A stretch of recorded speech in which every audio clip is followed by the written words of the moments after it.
Olá! Para quem não me conhece, eu sou Júnia Lemos, do canal História com Júnia Lemos. Hoje nós vamos falar rapidamente sobre um livro muito interessante que foi leitura obrigatória para o processo seletivo do Coltec MG do ano passado e que esse ano volta também como leitura do Coltec, né? Que é O Triste Fim de Policarpo Quaresma, do Lima Barreto. O Lima Barreto nasceu no dia 13 de maio de 1881, 7 anos antes da libertação dos escravos, né? Já tinha aquelas leis, as outras leis de abolição que estavam libertando os escravos lentamente, mas a gente ainda tinha escravidão no Brasil. E ele nasce então 7 anos antes da Lei Áurea e morre em 1922. O Lima Barreto, ele era neto de escravos pelos dois lados, tanto por parte de pai, por parte de mãe, ele é descendente de escravos. E como autor de vários livros, escritor de jornais, revistas e tudo mais, ele já denunciava o racismo já no início do século XX. Inclusive faz duras críticas à república que vai estar surgindo, né, em 1889. Isso nós vamos ver no próprio livro aí, ó, do Triste Fim do Policarpo Quaresma. Sérias críticas que ele vai fazer à república que está nascendo, que promete ter uma visão, um olhar diferente para o povo brasileiro, que vai se manter do mesmo jeito, elitista, clientelista, né, racista e tudo mais. No livro Triste Fim de Policarpo Quaresma, nós vamos ver aí vários ataques ao estrangeirismo que o Lima Barreto vai fazer, né? Essa ideia que nós brasileiros temos de preferir o que vem de fora, achar que o que vem de fora é mais interessante, é melhor do que o que é nosso, né? A vida do Lima Barreto não vai ser fácil, né? Nós vamos ver que ele vai enveredar pelo alcoolismo, vai ser internado no hospício 2 vezes, né? Em 1914 e 1918. Vemos também que ele vai namorar, né? Andar aí muito próximo do anarquismo aí em 1913 a 1917. Ele tem uma simpatia muito grande aí pelo anarquismo, por essa coisa, né, utópica que o anarquismo estava trazendo na época. O nosso personagem Policarpo Quaresma é chamado pelos vizinhos, pelos amigos, de Major. Isso é um apelido que é dado a ele. Ele não é major de verdade, né? E logo de cara nos é apresentado que ele gosta muito de ler, né? Que ele tem em casa uma vasta coleção de autores, todos eles brasileiros. Nada de escritores estrangeiros, nada de estrangeirismo, né? E fala, né, que ele arranha um pouquinho o francês, o inglês, mas é apaixonado pelo Tupi-Guarani, né?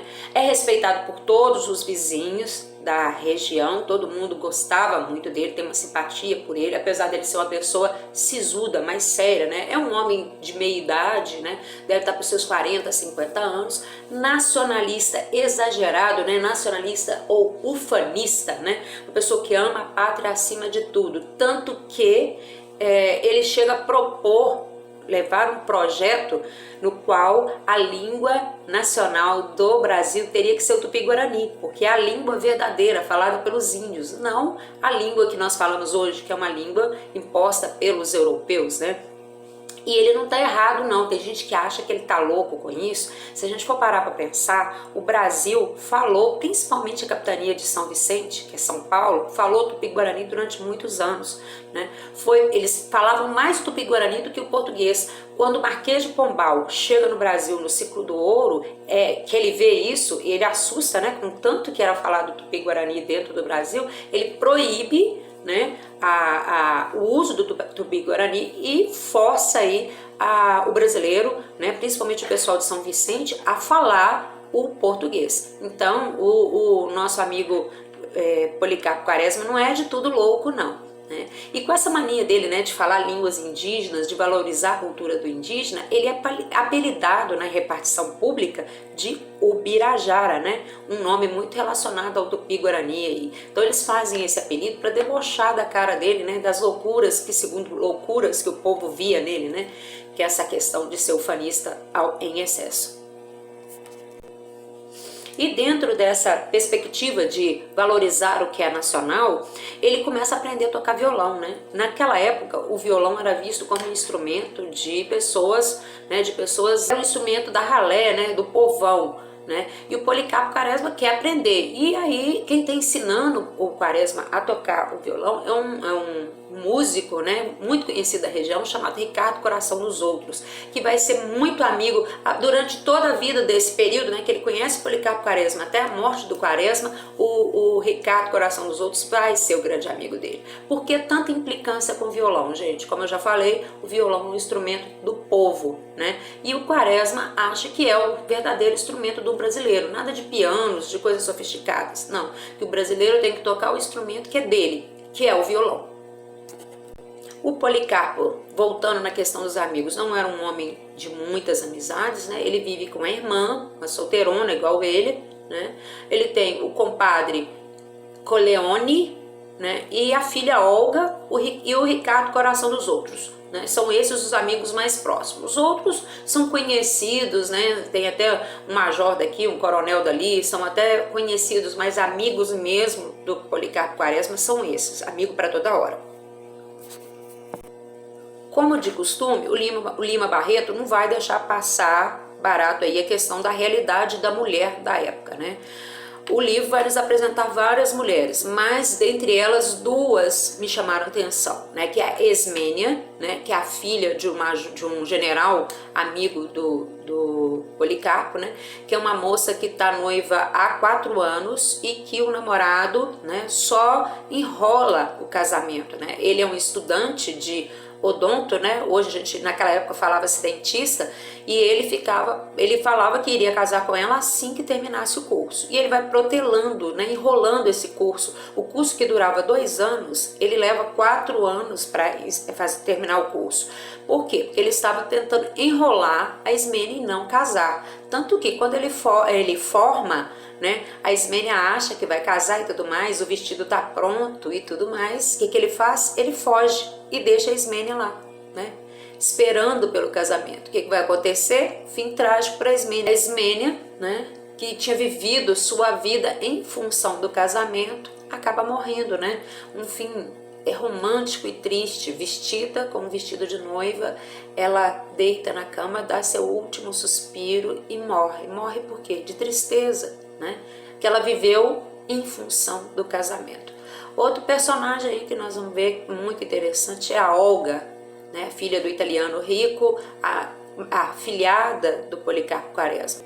A Olga era uma mulher inteligente, né? E tinha a opção de não se casar, mas cresceu vendo a realidade da mulher da época, que toda mulher tinha que se casar, ter filhos e tudo mais. Ela acaba entrando nessa história também, né? Ela conhece um rapaz oportunista, um médico, né? O Armando Borges. Com ele casa e leva uma vida medíocre como a de todas as outras mulheres da época, né? Casar, ter filhos, cuidar do marido, envelhecer e morrer.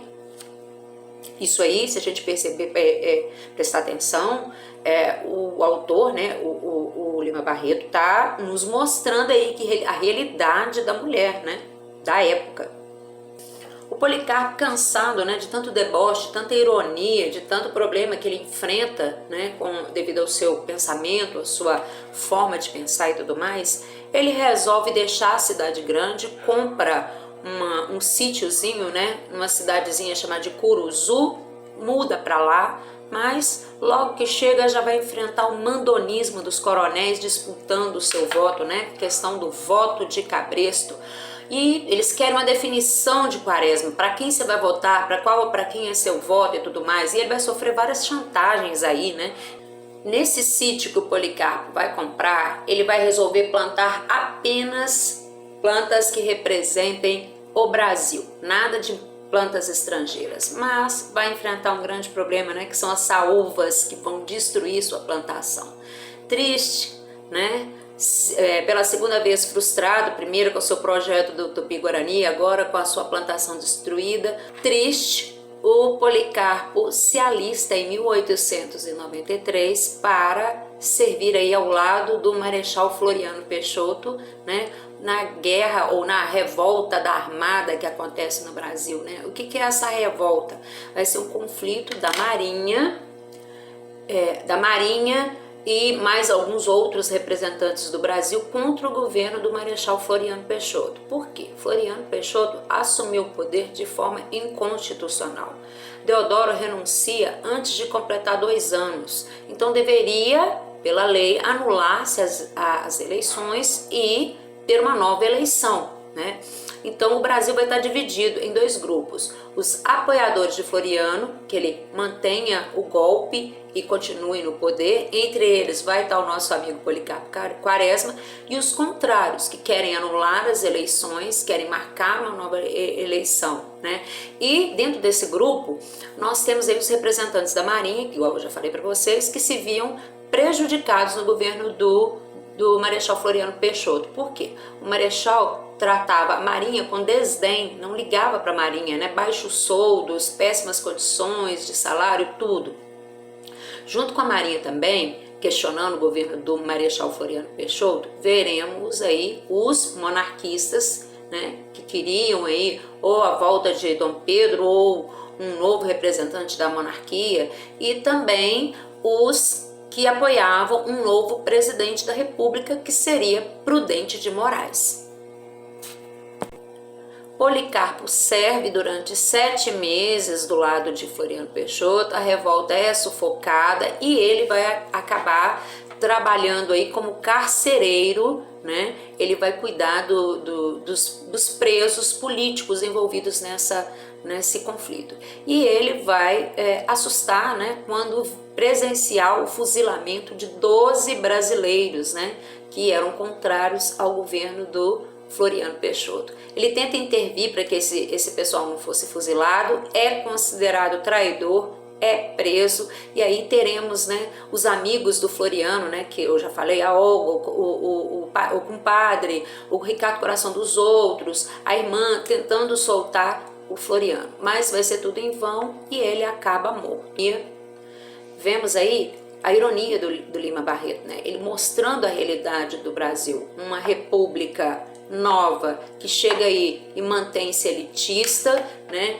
Poucas pessoas tendo direito de participação do voto, a manutenção do coronelismo, a mulher continuando na mesma condição de sempre, né? Então o livro O Triste Fim de Policarpo Quaresma, ele faz essa leitura da sociedade que está surgindo aí, né?